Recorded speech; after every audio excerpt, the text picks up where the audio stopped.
Welcome back to another episode of Talking Shirt. Today I'm joined by Josh from Colt Kits. He has had an amazing end to his day because not only has he watched some football, but did they win? Did they lose? Please tell us what you watched and what happened.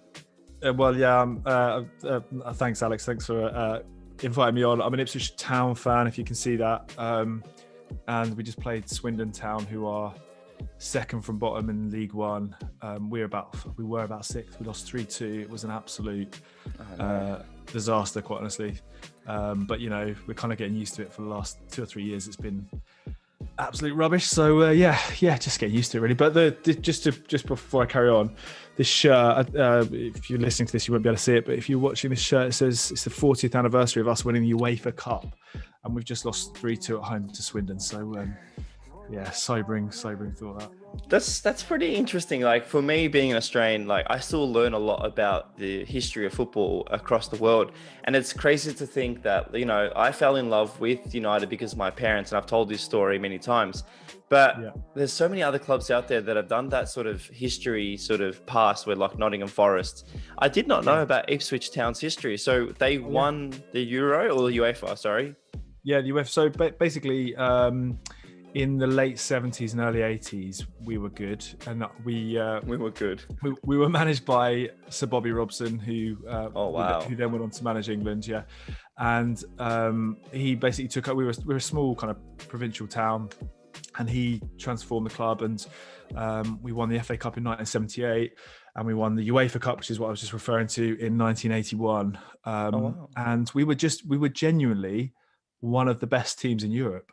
In fact, I think Adidas, who manufacture one of the reasons that this kit has this reference is because Adidas make our kits again, and they made our kit in 1981. And I can't remember exactly what this is. My dad told me about it, but Adidas had a team, they ranked the number one team in Europe, and it was Ipswich in 1981. So we used to be good. We really were. And even in 2001, we finished fifth in the Premier League. We qualified for UEFA Cup. We beat Inter Milan at home 1-0. But since then, we got relegated the following season. And since then, it's been a pretty slow decline. And we are this is probably the worst Ipswich team I've ever seen. Or there's ever been. I'm pretty sure an Aussie played there recently, Tommy Orr. That's right. Yeah. He had a few games for us. Yeah. I was fortunate enough to do some work with him in the past for the Socceroos. But look, I think when it comes to football, the best thing about it, and even me being based over here in Australia, I've learnt about the game. I've learnt about the culture, and you know, the kit scene has really allowed me to learn a lot more about people. And I think I've learnt a lot of history about certain clubs through their kits. And I think that now that you mentioned about the kit and Ipswich Town, I think Adidas did have that connection with a lot of teams early days, and Umbro. But I think Ipswich Town, do you have a favourite kit before we get into the next sort of subjects? Or do you have a favourite kit? Was that the reference one? Oh, you have one in the background. That's all right. I have. Well, actually, what I think was the best ever Ipswich kit, I don't own, unfortunately, because it's very rare. David, who's one of the co-founders of Colt Kits, actually he's an Ipswich fan as well. He has it on his framed on his wall. But it was from about 80, I think it's 84, 86, something like that. And it was, you might remember the France shirt from that era as well, with the red stripe and then the three white stripes. It was a version of that, and it's beautiful. But I don't own that. But from kind of my supporting memory, the two shirts that I have, which are probably my prized possessions, which I'll show you. Perfect. First is this. So this is 92 to 94, back in the Premier League, the inaugural Premier League. Ipswich Town wore this, and I just love it so much. I've never worn it. Yeah, shoestring, exactly. And then the other one is here somewhere.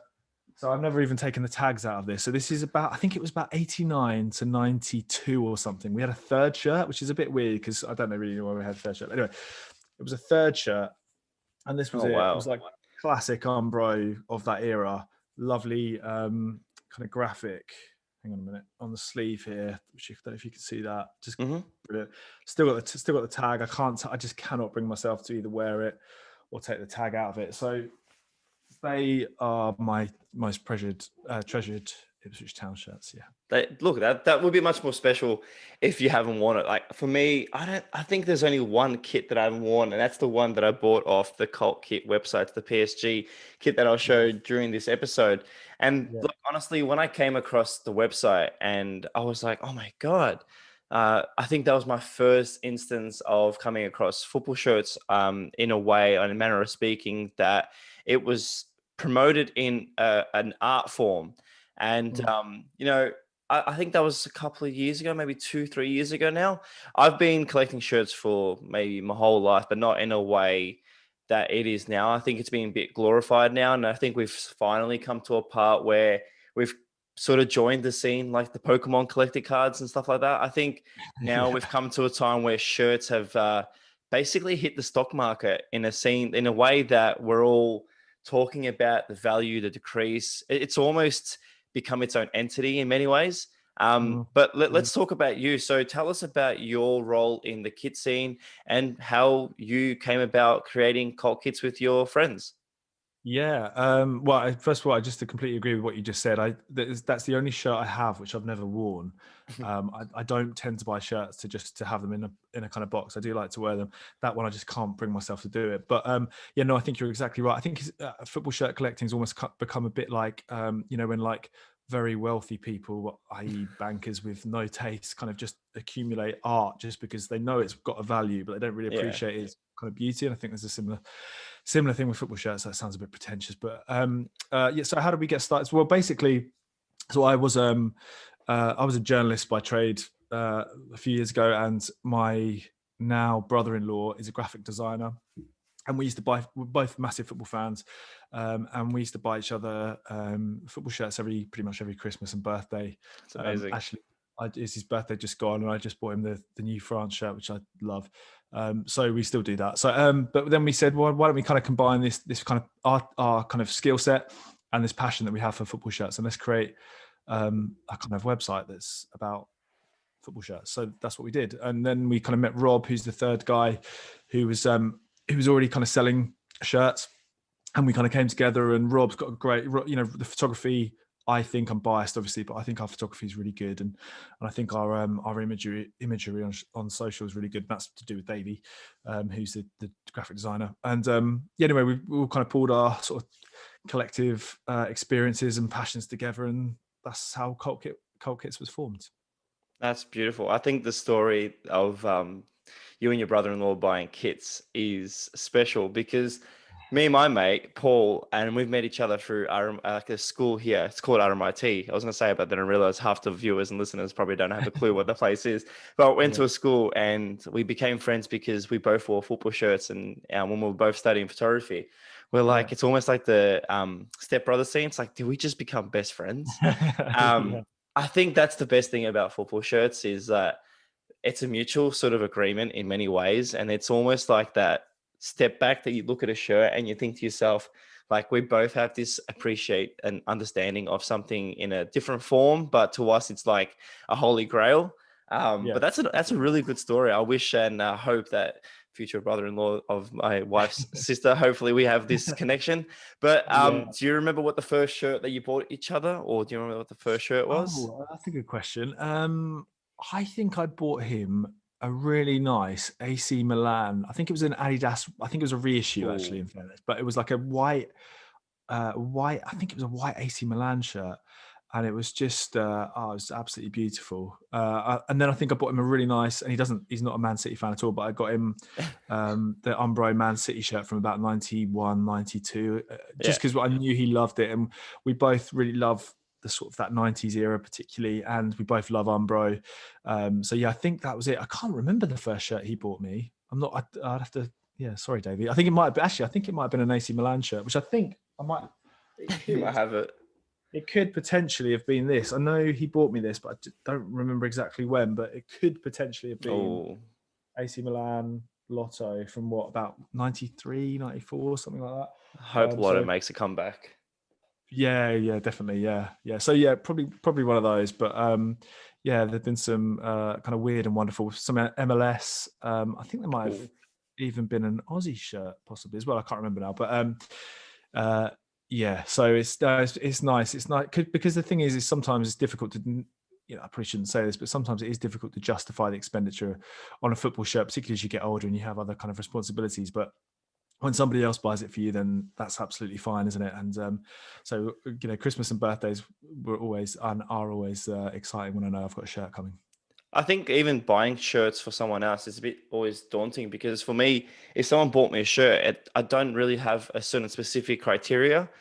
Actually, I'm wearing this kit because my friend recently bought it for me, and I didn't even ask him to buy me a kit. He just bought me for Christmas. He's Wow, like, "Thank you for just being there." And I was like, "Geez, you bought me like $120 kit a and great Australian shirt as well. dollars, yeah." And I Yeah, love this shirt now, and I wear it every day. But like, it's hard to justify buying shirts for someone that you like but you don't yeah, know what they were like. But so yeah, when you started like the brand, the group, the three of you, yeah, I do agree with you when it comes to the creative aesthetic side of Cult Kits. I really love the graphics behind the shirts, even the blog posts and the stories that you make. I love everything about it. I think that's what connected me to the brand.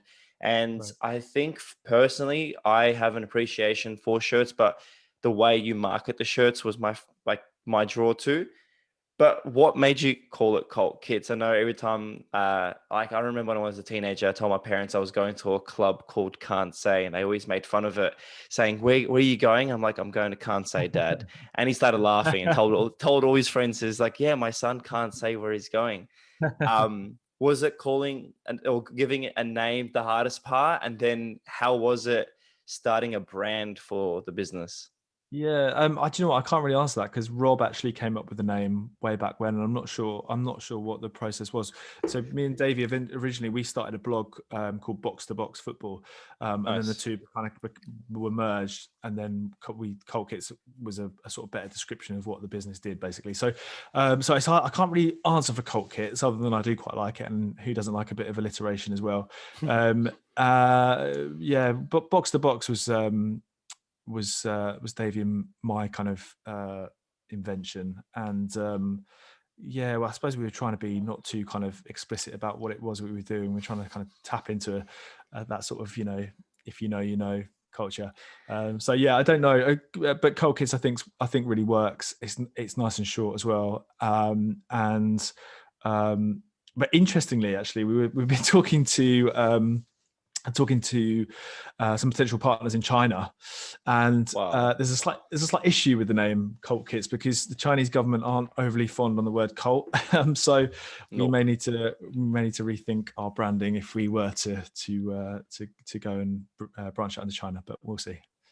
Oh, look, I think names is one of those tough things. I've been fortunate enough when I started like doing photography, I started a music blog and I went on tour with bands. I was really heavily influenced by the London sort of UK scene in the early 2000s. I was a Massive Foals, Arctic Monkeys, the Maccabees Vaccines. And I always looked at myself and I thought, how did these bands make these names? And I started a little music blog Yeah, called Adam Not Eve, and I used to go to clubs and events, and people like, who's this guy? And I always like that alias name. So I think when there's a yeah, brand as a name, it works well. And I do love Cult Kit's name because when I reference a special kit from my history, I'm like, that's a cult kit. Oh, like yeah, that's for yeah, me, it's a bit more special. But yeah, yeah, look, yeah. what is something that is special to you about kits? Is it the memory, or do you think kids themselves just connect to people because of that? Like you said, when you bought a gift for someone. Yeah. Well, that's a really hard question. I think there's loads of reasons why a certain shirt is kind of special to somebody. Um, I think, Memories, yeah. yeah, I think sometimes, but I think one of the things is we're talking to a guy called Neil Hurd previously, who is a kind of football shirt aficionado in the UK, and I was talking to him about this sort of issue, like what is it that makes a kit a classic or a kind of iconic, and we were looking back and we were saying often it might be because it's associated with a particular season that was really Mm. special. Perhaps that might be, we'll see less of that because, in the 90s, you'd have a kit for at least 2 seasons, sometimes slightly longer. So there's more opportunity for kind of memories to become entwined with that shirt. Perhaps that won't happen now because we change kits every season. I don't know. But so there's that kind of, if there's a link to a special moment or a special player or a special season, that can do it. I think also, I mean, I talked about my favorite era being the 90s earlier. And that was because I was young then, and I was just getting into football. And I think, again, I think it's a bit like with music, actually. When you're in your kind of, that period between sort of 10 and 20, um, I imagine you sort of look back on that in terms of the music and think that was a great era for music, whether it was or it wasn't, and I think that's the same with football shirts, really. So I think there's that. But yeah, as you say, it can just be a particular moment, or a multitude of things. I can't even think of them off the top of my head, but there's so many different reasons that make a shirt special. Sometimes it's just the shirt was really weird. Like the kind of a good example of that, I suppose, would be the bruised banana, which, it was actually, that period in Arsenal's history was pretty miserable. So you couldn't say it's associated with, great, there's some great players who've worn it, Ian Wright or whatever, but you can't really say it's associated with a great team or achievement. But it was just so different. And it was, it kind of, that shirt sort of set the tone for the following probably 2 decades, I guess, in terms of quite bold patterns and colours.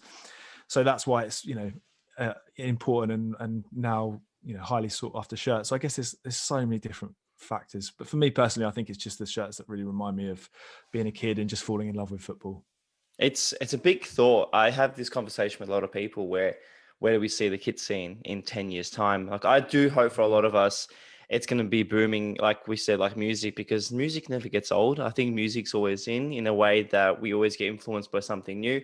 One of my first music memories as a kid, I remember listening to Blondie, out of all artists, musicians. Yeah. And I remember my dad just playing that song in the background. And now for me, I think that's what got me into music. So looking at kits, for me, it's almost as if it does give me that memory. But I think even today's kits that we see, I look at them and I think to myself, like, one, manufacturers make too many of them now. So how are we going to justify the value of a kit now in so many years to come? Because there's so many of them. Yeah.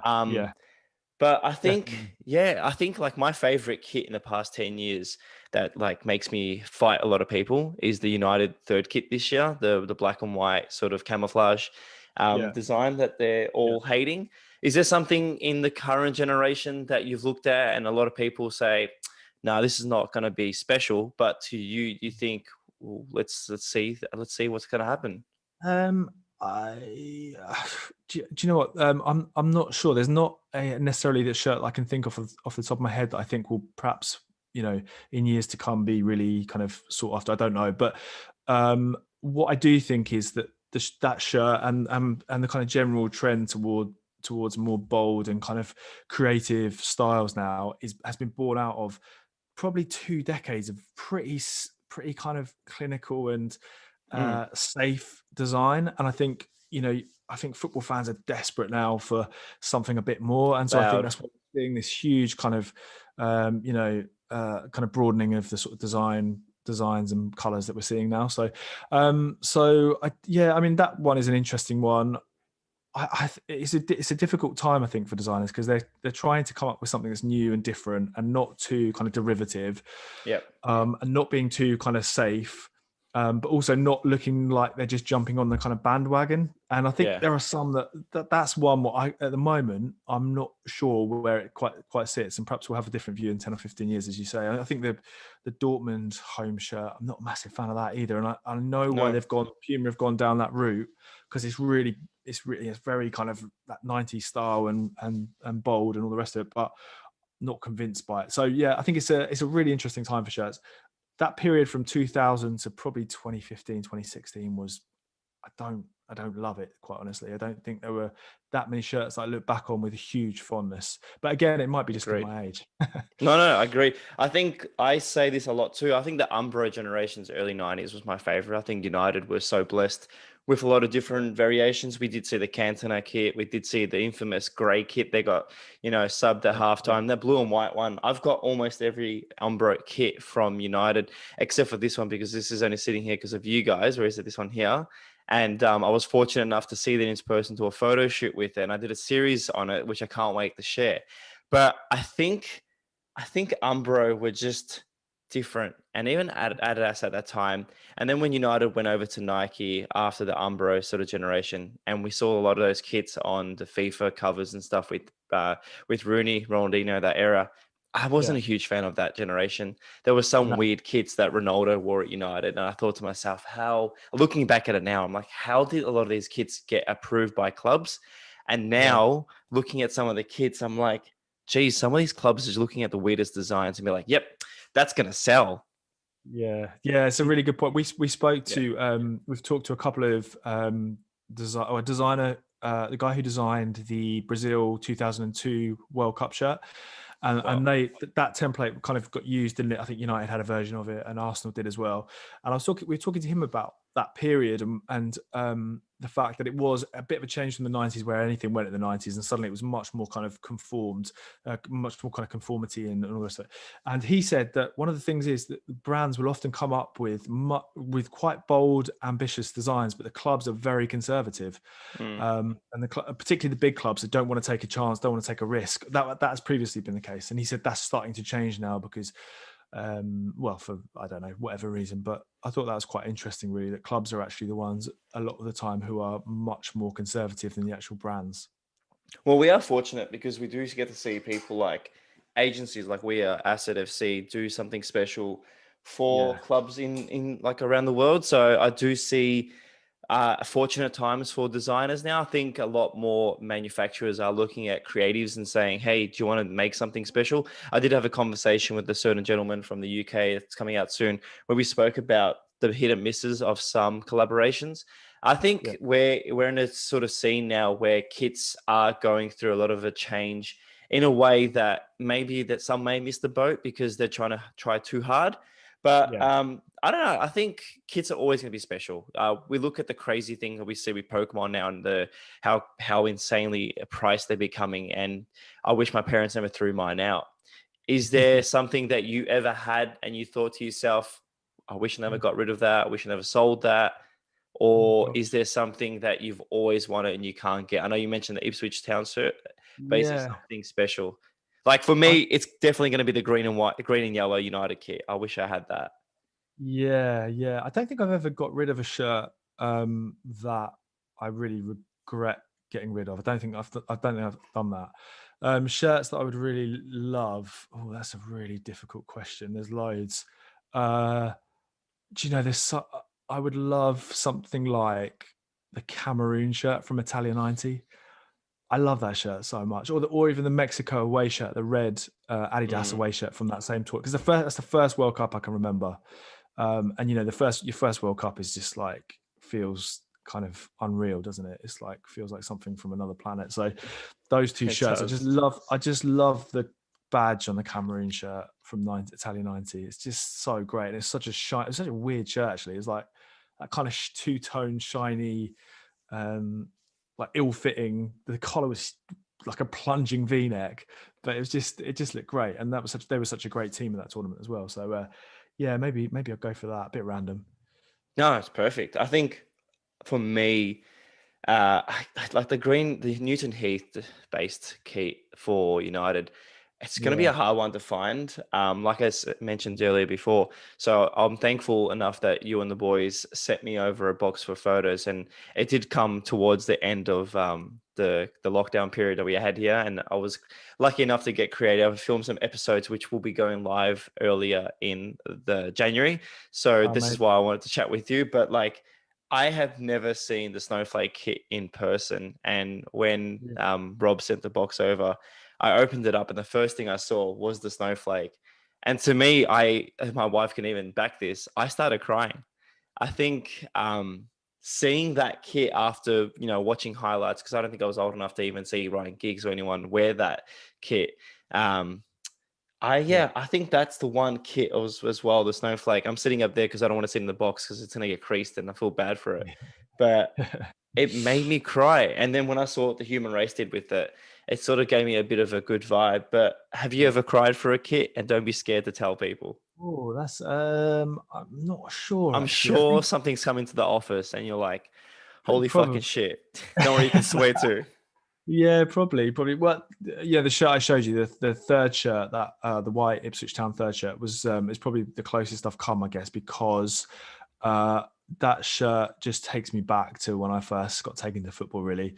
And Amazing. my kind of love for Ipswich Town was um, kind of happened through my dad, who was a big Mhm. Ipswich fan. He died about 10 years ago, so that was our kind of our shared passion, and so it's probably why I've sort of stayed so loyal to the club, through these last bleak years. But so when I saw that shirt, it just reminds me of those first games that I ever went to at Portman Road, and so yeah, that's probably the biggest kind of emotional connection I have to a shirt, because it just, when I Nice. see it, it just transforms me back to being, however old I was, 7 years old or whatever, and going to the football with my dad. So yeah, that's probably the closest I've come. That's a nice one. I think. Do you ever remember going to football training sessions and smelling the grass when they freshly cut grass? Like that's Oh my yeah, favorite Sunday yeah, morning smell. Like just smelling oh, the yeah. fresh cut grass. My most evocative smell of football is going to Ipswich. We used to stand. There was two kind of terraces on either side, Yeah. which was standing back then. And I would kids would take a milk crate. So you could basically put it at the front, and you could stand on this milk crate, so you could actually see the game. So my dad would be there with the milk crate, and we'd go to the game, whatever. But the smell that was the thing that whenever I smell it, it takes me back straight away, which was the deep heat. Because I was so close to the pitch, I could smell the deep heat, and that was really popular back in the sort of early '90s. There's a player called Chris Kiwomya who he played for Arsenal as well, but played for Ipswich, and he had the shiniest legs, and he was just saturated in deep heat. But you could just Wow. smell it. You could smell it coming from the players, and yeah, whenever I smell deep heat, it just takes me back to being, I don't know, 7 years old and standing on the terraces. I was the guy that wore Vicks, all that sort of stuff on your chest, like Oh Patrick yeah, yeah, Vieira. Do you yeah. reckon that? Do you reckon there's a shirt out there of his match day issue and actual game I reckon worn so. I that reckon would have so. a stain on the shirt? Like that would actually be special. Like, can you imagine it on the Yeah, wall? And it's like a holy grail. It's like the yeah, cloth that they found of Jesus Christ, where they had the Jesus Christ mapping, but on the shirt, it's actually got yeah. the Vicks still left over, and it's like this is Patrick Vieira worn. Yeah, exactly. That would be nice. I'm sure. They are. Yeah, I remember when that first happened. You're like, "What are you doing to the kit? Don't ruin the kit." But as you say, it just adds to it now, I guess. Oh, there's a lot of different sort of things that players have done to their shirts just for themselves to feel comfortable. I think we see that a lot now with the socks, where a lot of the players are wearing their grip socks under the over the normal socks. Has there Yeah. ever been a kit that you've come across and thought to yourself, what did the player do to it? Or have Oh, you seen? I know we've seen a lot of ruined shirts on Twitter. This is a random question. It's not on the list here. I just thought I'd ask you. Have you ever seen a kit come into the office and you thought to yourself, oh my God, what has someone done to this shirt? oh gosh. I'm sure you've seen Probably. shitty names on the back. Yeah, yeah. No, probably. I can't think of one off the top of my head, but I'm sure that's been the case. Yeah, Yeah. yeah. I mean, we get plenty of shirts that come in tatters. Some match worn shirts that have been torn to pieces and have got the kind of you know covered in mud and all the rest of it. But yeah, Wow. more than likely, more than likely. Well, I won't hold you too long. There's two more questions to go. Yeah. Is there something that's coming to the office that, has changed the way you see football shirts in an art way? Or has there ever been a shirt, like just in a whole manner of speaking, that you and the lads had to fight over to keep? Ooh, And not actually physically fight over, I'm sure. But I know yeah, for a fact, like for me and my friend Paul see a kit, like we both have that saying where it's like, yeah, yeah, you take this one. Is there something like that, like a mutual yeah. agreement between Yeah. you three? Yeah, there probably is actually. I think we've all got our kind of personal sort of favorite either eras or clubs or whatever. So I Yeah. think that if there is a really, I think that helps us to decide if we are going to keep a shirt. I think for me, the kind of shirts that have changed my view the most since we started Cold Kits, the shirts that have sort of changed my kind of view on football shirts and the sort of aesthetic around them is anything from the sort of '90s J League, which Wow. I wasn't familiar with really at the time. Yeah, yeah, exactly that kind of, yes, yeah. Look at that. Naughty. Those shirts are unbelievable. Yeah, they're just so great and they're just so different. And I think they just, they look so great now. They're so kind of bold and creative and just a bit crazy, quite honestly, and they just don't take themselves too seriously, and I'm all for that. So yeah, that they've probably been the shirts that I've over the last kind of 5 to 10 years have really fallen in love with. And yeah, I love they're just brilliant, aren't they? They're so great. There's nothing not to like about them. Never. I think the J League kids, even now, like they're still pushing boundaries. I saw the Chinese Super League do some nice things with Nike. So there's a big things coming up around the world rather than the top three leagues that everyone looks at. And I think that's Yeah, one thing as a kit sort of, person now. Like my biggest goal for 2021 is one, stay away from the top three leagues and look in the lower leagues. Like yeah, I recently purchased some like lower German leagues. I found a lot of kits from Czechoslovakia, Czech Republic, yeah, Slovakia. I found some yeah, kits from like even the Yugoslavian era. So for me, it's just about like finding different things. definitely. Have you ever come across a random kit and you can't find a source of it and you still can't find it? I think one for me has, and I asked the boys about this one. Yeah. Have you ever seen this one? No, I don't think I have. No, that's great. That's And really I'm nice. still trying to work out if it's a fake or if it's Yeah. real. So have you ever come across something and you think to yourself, either DHgate has made something amazing or history has not recorded this and it's like something we've missed in the 10 Commandments by Moses? Yeah, yeah. Every so often, shirts come in that we have got absolutely no idea which club it is, which country or league. So usually we've got such a good community now on our social channels that we can go Yeah. out and just ask them, and almost 99% of the time somebody will come back with an answer and it will stack up. So Is there someone with a PhD in kits yet? yeah, it's a good question. There should be. I can think of a few people who deserve one. Oh, yeah. But yeah. There's some, and I completely agree with you.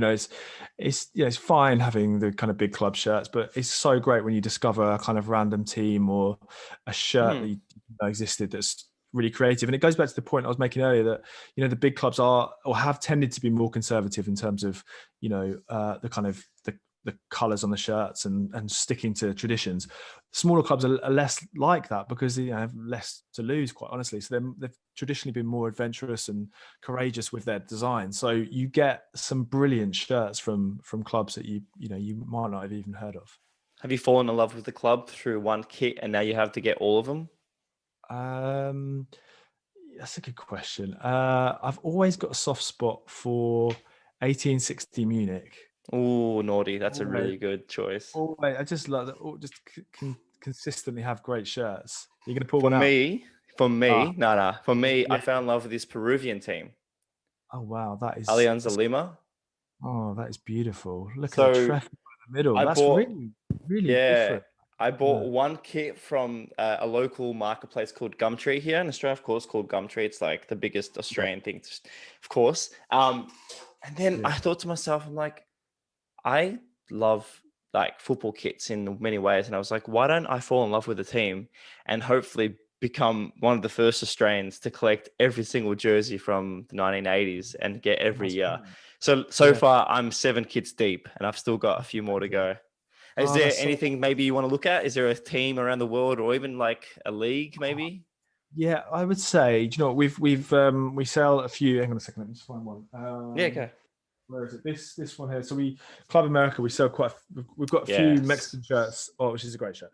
A few Mexican shirts on the website. A few Mexican clubs. And they're all brilliant. I love them all. So I think Mexico or kind of into South America, I think it'd be great. I would love to kind of find a club. I haven't done it, and I should do really, but I'd love to find a club that to do what you're doing because I think that's brilliant. It reminds me actually of Football Manager. There was I can't remember the stories now, but there's a group of lads who always played with the same team, some kind of Swedish third division team or something, Yeah. and they started going over there to watch this Mm. team regularly as well, and they just they've got this kind of English supporters club now on the back of always playing them Football Manager. So yeah, Well, that sounds that's the fun. thing about football. Like, I know we all have our team. Like, I know people say you can't support more than one team. Like, of course, it's hard. Penarol from Uruguay is my Oh, team. So I love found it. one of Yeah, their kits at a market and I was like, that's it. That's my Uruguayan team. Of course, Alianza Lima, Peru. But yeah, look, that's a part of the thing about football kids and just football in general. Like we connect with people and it creates friendships. And, you know, you and the three lads at Colt, like it wouldn't have become what it is if it wasn't for football kids. Who knows what your relationship with your brother-in-law would have been if it wasn't for football kids in the many ways, you get me? And I think that's the best thing. It's an icebreaker, but it's also a conversation starter. The scene, the community is really strong and really safe in ways that we all help each other. I personally am so thankful for the relationship I have with you. And this is not a plug to anyone listening or watching, but honestly, if it wasn't for you and the lads in 2020, I don't know where I would have been. A lot of the time you've helped me with kids, even though that PSG kit, seriously, and it's here it is. This is the one that I bought off your website. You've probably seen it in your office. Oh, it's beautiful. When I saw this on the website, I bought it. That's the first thing. My wife asked me how much I bought and how much I bought it for. And I said to her, don't even ask. It doesn't matter. Oh, look, but I'm really excited to, I'm really excited to see what 2021 is going to bring for myself, but also the relationship with Colt Kids. I think I have to say this, like, again, thank you so much for helping, you know, everyone and even myself during the year that was. But what's next for you and what do you guys want to push into the community? Yeah, well, I should say I've seen the pictures you took in the most recent shoot. They are stunning. They are so nice. What's next for us? Well, yeah, we've got a couple of kind of big projects that we can't really talk about at the minute because exclusive. Sorry, I don't want to sound too kind of secret squirrel about it, but we just a couple of things that are going to be quite kind of big, hopefully big sort of bold ventures for us. And do you know what? This is a really boring thing for 2021, but we're hoping to move into a big, new, nice, shiny warehouse as well, which would be really exciting for us as well. So lots of plans really. We're just hoping to keep doing what we're doing as well, because we don't want to. The thing about us is we always tried to set out to create something that we all liked and loved ourselves, really. So we don't want to stray too far from that. But so if you just have to stay tuned, and we'll tell you about it anyway. But yeah, lots of exciting stuff, and we're just very grateful really for everyone who's kind of yourself and everyone who's supported us along the way, because it is just three mates who just have a passion for football shirts, and we've managed to turn it into something a bit more than that at the moment, and that's we absolutely don't take that for granted. Oh, thank you. No, honestly, the photo shoots are going to get creative. Don't worry. There's a few more coming through, and they're amazing. Seriously. Whatever you guys do, I think we're all excited. Moving into a new place will just push boundaries. And I have to say to everyone listening and watching to this episode, check out the blog post, because there's some amazing content on that blog that you guys do. There's so much information that I didn't even know. I think I've learned a few things that I've had to write into my reviews. And personally, I'm trying to change the way I talk about kits, but I learn a lot from the website. So thank you for having an informative setup there. Well, I should say that's Andy Gallagher who writes most of the weird stories. Shout out, Andy. We've never ever heard of either. So he's an incredible font of football knowledge. Yeah, and of course the graphic stuff that comes along with the kits also is amazing. I'd love to see some stickers in the future, because I'd love to have some of that stuff you guys make. Last but not least, if you weren't collecting football kits, what would you be collecting? Oh, do you know what? Don't say Pokemon cards, please. You don't seem like a Pokemon don't worry, card guy. I want to offer. I think there's a big crossover between football shirts and trainers. Actually, I love trainers. Ooh. Big trainer collector. And so, I'm not a big trainer collector. I'm a big trainer fan. I have some trainers, but that's what I would be collecting. I think there's a big crossover. A lot of that kind of. I'm thinking back to the sort of casuals in the 80s as well. That was all about like having nice trainers and obviously clothes as well. Anyway, I think there's a big crossover there. Neil Hurd, who I referenced earlier, who's an absolute authority on football shirts, he's also an authority on trainers as well. So he's a kind of living embodiment of that crossover. So it would be trainers, I think. I think there's a similar kind of appeal with the sort of aesthetic and the kind of traditions and history of trainers as well. So I think it would be that. A crucial question, actually, that before I let you Yeah. go, would you wear Yeah. Adidas trainers with the Adidas top, or would you be that person that cross brands and Oh, wears Nike with um, Adidas top? oh, yeah, I think I would cross, but I do have a strong. I don't know. It's probably I probably embarrassed myself there, I, but I literally bought Umbro shoes so I can wear with my Umbro is that kits. right? Oh, wow. Okay. Okay. Well, no, I would cross over, but I have a sort of affinity for Adidas, really. Of course, Just because I think the street it's got, stripes.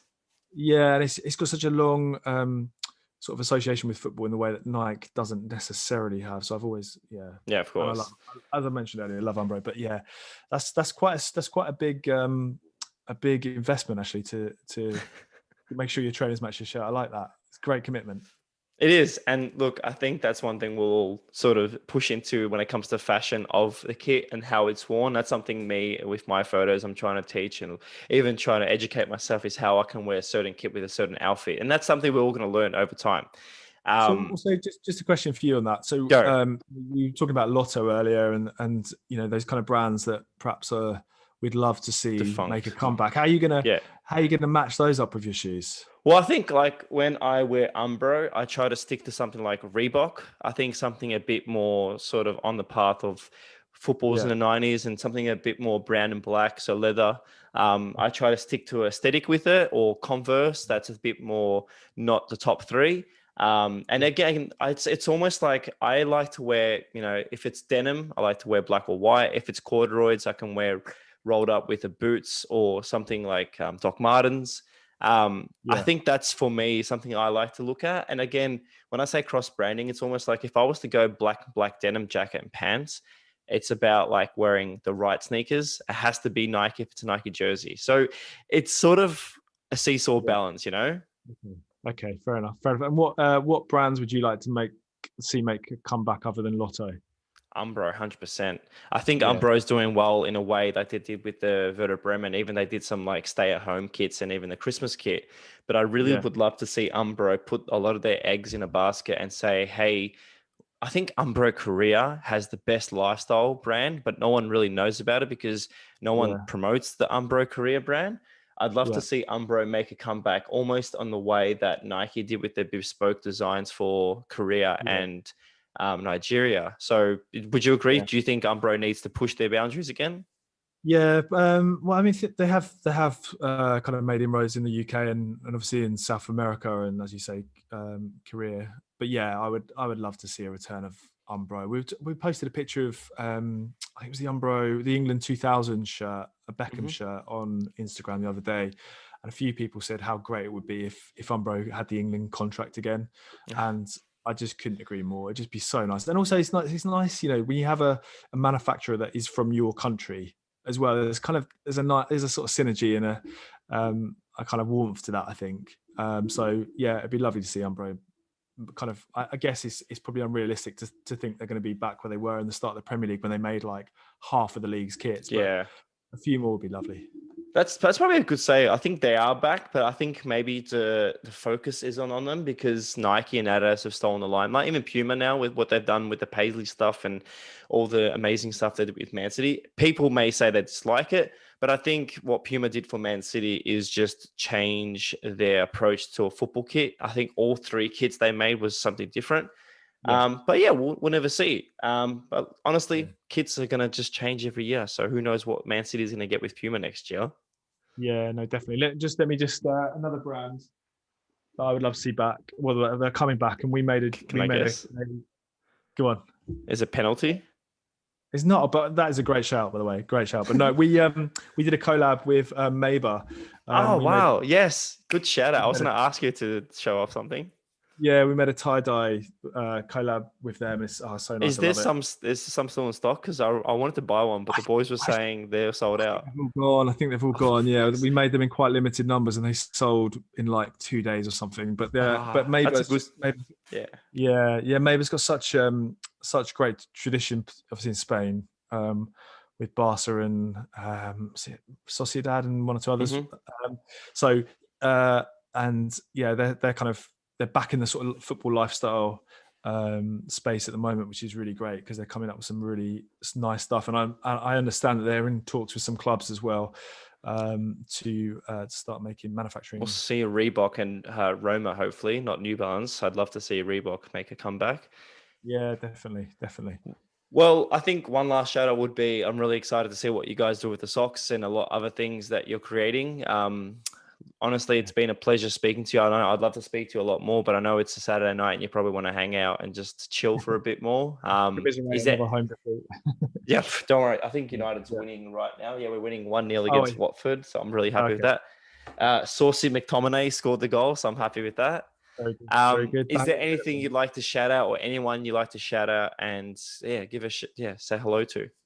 Oh, okay. Let me think. Well, not Paul Lambert. He's our manager. I'm desperate for him to be sacked. Let's do. Well, oh gosh, I don't know. I better say hello to Davey and Rob, really, which is a bit unoriginal, but I'll give them a big shout out because they do a lot of the kind of the hard slogging in the background, and so yeah, I'll say hi to them. I haven't seen them for a while, obviously, because we're in proper lockdown in the UK. So yeah. That's definitely going to be a hard one when you finally catch up. You're like, do we hug? Do we shake? What do we do? Yeah, well, we were just thinking about going back to football as well. I was able to go back to one game with 2,000 fans, about the 15th of December, I think. But we posted a picture on Twitter today. It's from a few years ago. I think West Brom fans at Aston Villa. In the away end, and someone's just filmed the away end, and it's that lovely moment where just before they scored, like the fans are sort of cheering and they stop and there's complete silence, and then it's absolute pandemonium. And we were just talking about that and how much we just cannot wait to get back to football. And that breaks my heart, man. Well, there's nothing like it. We've got a game next week here, and we're expecting 5,000 fans. And all the only restrictions we have here at the moment is just wear a mask at the game. Right.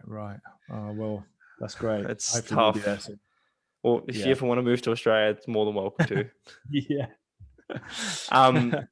Look, football is going to connect us. Football is always going to separate us when it's a team that we love against each other. But honestly, I'm so fortunate not only to have met the lads, you three, but I think even connecting with you in many ways of like having an appreciation for design and football. So I'm always blessed and honored to be able to call you guys friends from, the UK and even just in football. So talk again in the future. But thank you so much for your time.